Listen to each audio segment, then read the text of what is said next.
ẹ kú dédé àkókò yìí gbogbo ẹ̀yin olólùfẹ́ ìkànnì Jígí Alára, ìkànnì 24 tó fi ìkàlẹ̀ sí ìlú Ìbàdàn ìpínlẹ̀ Ọ̀yọ́, ilé tí a ti ń sọ ọ̀rọ̀ bí àkọ́lé ìtàn tó jẹ́ wípé pẹ̀lú ìmísí Odùduwà ní gbogbo ọ̀rọ̀ tó ń jáde láti ẹnu wa. Ẹ̀yin olùgbọ́ wa, a dúpẹ́ fún bí ẹ ṣe ń bá wa lọ. Ojú tẹ́ fi ń wò wá kò ní fọ́, bẹ́ẹ̀ sì ni etí tẹ́ fi ń gbọ́ wa kò ní di tẹ́ náwó sí láéláé.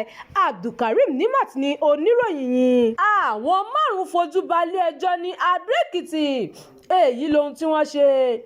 Iléeṣẹ́ ọlọ́pàá ìpínlẹ̀ Èkìtì lónìí tí í ṣe 20 oṣù kẹjọ ọdún 2026 yìí mú àwọn afurasí 5 lọ sí ilé-ẹjọ́ májísírèètì ní Adó-Èkìtì nítorí ẹ̀sùn pé wọ́n ní igbó India Hemp lọ́wọ́ láì gba àṣẹ. Wọ́n fi ẹ̀sùn náà kan àwọn afurasí náà níwájú ilé-ẹjọ́ pé wọ́n ní ewé tí wọ́n fura sí pé ó jẹ́ ewé egbò cannabis sativa tí àwọn ènìyàn mọ̀ sí India Hemp.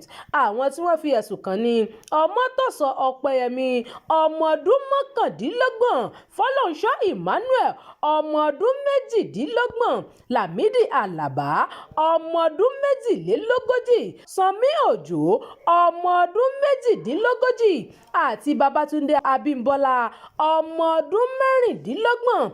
Ọlọ́pàá tó ń ṣojú ẹ̀sùn náà ṣàlàyé fún ilé-ẹjọ́ pé àwọn afurasí náà ni wọ́n mú nígbà tí àwọn ọlọ́pàá ṣe iṣẹ́ wọn láti dènà títà àti lílo oògùn olóró láì gbàṣẹ. Ẹ̀sùn náà jẹ́ ohun tí ó lòdì sí òfin tó ń ṣàkóso nípa níní àti fífa igbó ìyún India Hemp ní orílẹ̀-èdè Nàìjíríà. Àwọn afurasí náà farahàn níwájú ilé-ẹjọ́, wọ́n sì ní àǹfààní láti sọ bóyá wọ́n jẹ̀bi tàbí wọn kò jẹ̀bi ẹ̀sùn tí wọ́n fi kàn wọ́n. Ilé-ẹjọ́ sì tẹ̀síwájú pẹ̀lú ọ̀rọ̀ náà gẹ́gẹ́ bí ìlànà òfin ṣe gbé kalẹ̀. Ìròyìn fún ti àkókò yìí kò ní jù báyìí lọ. Ẹ má gbàgbé láti tẹ̀lé ìkànnì yìí, ẹ máa bá wa pín ká kí ẹ sì fi èròǹgbà yín sí abala àríwísí.